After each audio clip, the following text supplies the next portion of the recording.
حضور سید عالم علیہ السلام نے فرمایا صفائی نصف ایمان ہے۔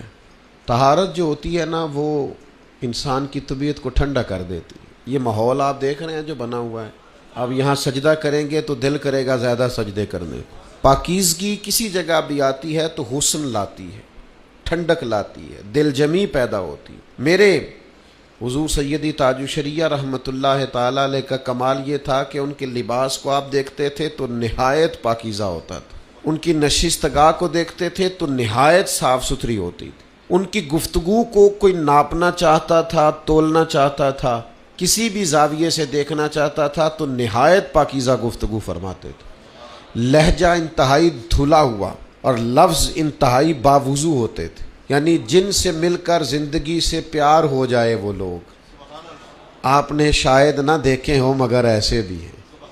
یعنی ان کے قریب جو آدمی جاتا تھا وہ ان کی پاکیزگی میں اور ان کے مزاج کی لطافت میں اور خوبصورتی میں کھوتا چلا جاتا تھا۔ تو پاکیزگی اپنائیے، آپ کا ذہن بھی پاکیزہ ہو، روح بھی پاکیزہ ہو، دل بھی پاکیزہ ہو، گفتگو بھی پاکیزہ ہو، لباس بھی پاکیزہ ہو، نشست بھی پاکیزہ ہو، گھر بھی پاکیزہ ہو، اور انشاءاللہ تعالیٰ پھر جہاں سے آپ بیٹھ کر اٹھیں گے نا، آپ کی صحبت بھی پاکیزہ ہوگی انشاءاللہ تعالیٰ۔